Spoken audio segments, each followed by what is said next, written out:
Hello again, everyone, and welcome to Extra Points. It has been a little while since we've been with you, but here in the new year, we're off to a good start. And speaking of the new year, January means it's time to get excited for another Packers playoff run. We'll talk about the NFL in a little bit, but first, the boys and girls basketball seasons in the area are both underway, and plenty has happened in the first month or so. Travis, your impressions of the scene in the area. Yeah, I think without a doubt, on the boys' side, the best team in the area is Lodi. They've been really impressive so far. They're 7-1. They're ranked fourth in the latest Division III AP poll, and their only loss is against the Whitefish Bay Dominican team, who's ranked second in the latest D4 poll. So I mean, they played quality competition, and they took the Whitefish in double overtime before losing. So they're off to a great start. I mean, they kind of got it all. I think they got scorers led by sophomore Jordan Shea, who's averaging almost 16 a game, and junior Chris Sefru at 11 a game, and even Brady Moses, another junior, who's just under 10 a game. So they got scorers, and they also got size. They got senior Dan Padley, junior Jacob Hogg, and sophomore John Hatch. They're all either 6'5" or 6'6", and they're all averaging right around 8 points per game. So if one gets into foul trouble, there's still two more that they can throw out there. So they got scorers, they got size, and I think their most impressive win of the season was against a pretty good Marshall team. They beat them 71-50, so they blew them out of the water. And what really stood out in that game, Marshall's got a sophomore, Cam Ward, who a year ago was a co-player of the year in that conference as a freshman. So you know he's good. And the night before, or the game before, he had scored 44, and Jordan Shea was kind of in charge of locking him down that game, and he did. He held him to 17, which doesn't seem like much, but that's about 7 under his average. So that was kind of the story of that game. Lodi really impressed me so far this year, and it'll be interesting to see how far they can go come March. On the girls' side, the team that has impressed me a little bit is Rio. I've only seen them play once, but boy, they played really well that one game. After losing 3 of their first 4 to open the season, they have gone on a 3-game winning streak, including their last game, the one I was talking about, was against Wisconsin Heights. They beat them 76-57, so they kind of blew them out of the water. The Riles led by kind of a senior trio. They got Megan Petty, who's a senior, 6-footer, just a real tough post player. She gives them a presence on the inside. And they got Rebecca Stofflet, who scored a 22 in that game against Wisconsin Heights. Whenever I have seen her play, she just can shoot it. She's just someone that maybe doesn't look like a shooter, but she's not afraid to shoot anywhere well outside the three-point line, and she can make them. And the other person that kind of stands out is Paige Dolan, another senior. She's just kind of a short point guard, but she kind of runs the show, and she's really annoying with her way she plays defense. She kind of gets under the opponent's skin. She just flies all over the court. So they've been impressive. They're 4-3 right now. I think if they play like they did the other night, they could be a tough team to beat in the second half of the season. The Rio girls made it to a regional final last year and lost in that game, so they didn't advance to sectionals. But all those names that you mentioned, those were core players on that team a year ago, so they're experienced. It'll be obviously that's a long ways off the postseason, March, middle of March, and here it is just early January. But like you said, if they can keep that momentum going and get hot at the end of the year, they've got the experience that they certainly are a team that could make a run in the playoffs when they come around. As far as my impressions of the first month of the year, on the boys' side, I completely expected the Montello boys basketball team to be quite a bit better than they were a year ago when I think they only won 5 games last year. They had a lot of talented young players on that team who are back this year, and it didn't take long for the Hilltoppers to make a statement.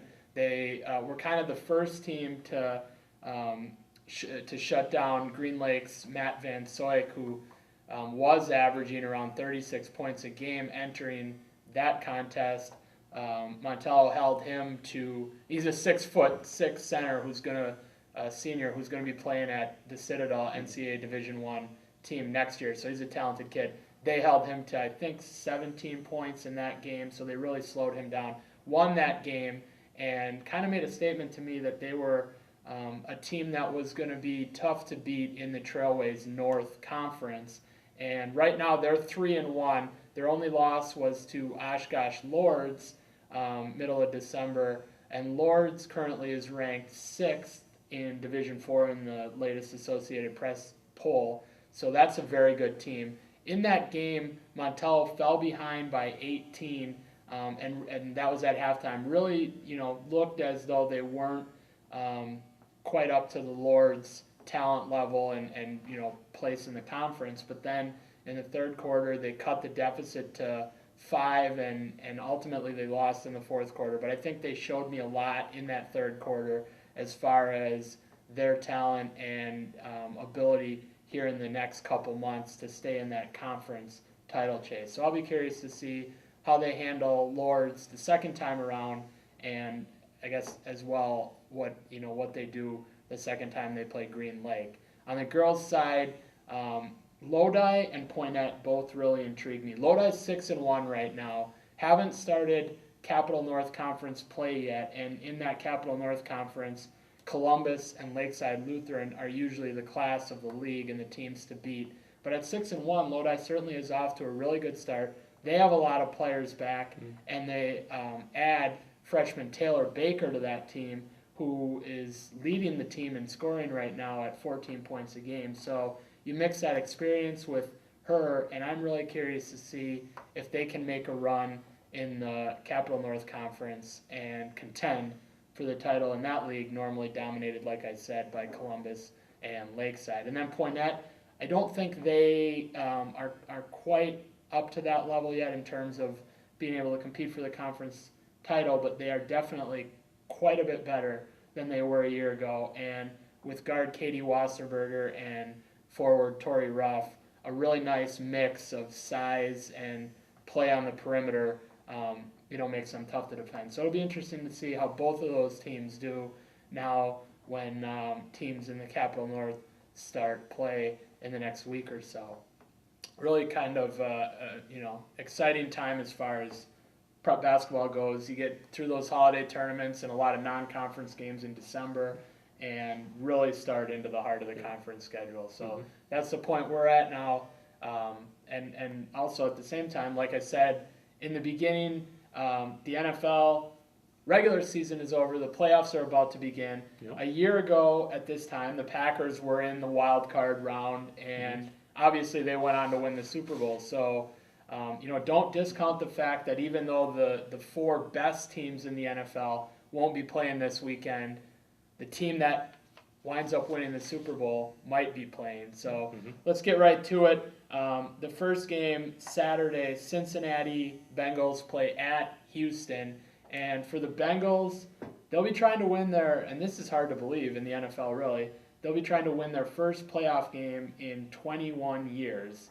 And even though they're this number 6 seed, they really get a favorable matchup going to play at Houston. The Texans are kind of reeling with injuries right now. I think the Bengals, with that stingy defense and going against a third-string quarterback, are going to come out even though they're playing on the road. So I'm picking the Bengals. Travis? Yeah, I have to disagree. That same third-string quarterback went into Cincinnati and won not too long ago. In Cincinnati, look at their season. They really haven't beat anyone. It seems like they kind of beat up on teams they should beat, and whenever they play a good team, they kind of come up short. So I'm going Texans. The next game, Saturday night, the Lions, first time in the playoffs since 1999 for them. So another team kind of trying to get off the schneid here. They go to the Saints, along with the Packers, probably arguably the best team in the NFC right now. So not necessarily a great matchup for the Lions. The Lions scored 41 points last week in a loss to Green Bay. The Saints 45 in a win. And so certainly a couple of offenses capable of scoring. Travis, I think if the stars align for the Lions, they can pull off the upset. But like I said, the Saints probably, one of the best teams in the NFC. I'm going with the Saints. Yeah, that Detroit secondary that Matt Flynn kind of chewed up last week, those are the same guys that are going to be out there against Drew Brees and the Saints. So, the Saints are going to win. And moving on to Sunday, perhaps the most intriguing matchup of the 4 games in terms of I don't think there's really a favorite between the New York Giants, who are 9-7, and the Atlanta Falcons 10-6. The number 4 versus 5 matchup, pretty evenly matched as far as I'm concerned. I'm going to pick the Giants just because I think they have a little bit more momentum going into the playoffs, but I certainly wouldn't be surprised if the Falcons went into New York and won that game either. Yeah. Atlanta quarterback Matt Ryan just hasn't got it done in the playoffs. He's great in the regular season, fails in the postseason. Giants, Eli Manning, he's got a Super Bowl ring. I'm going to go with Manning, the Giants. And then the last matchup, for a lot of people, probably the most exciting matchup, just because Tim Tebow's going to be playing. The banged-up Pittsburgh Steelers go to Denver to take on the Broncos. There's a part of me that wants to pick the Broncos in this game just because that defense is playing so good.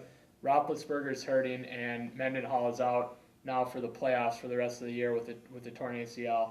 But it's just too hard to pick against Big Ben in the playoffs.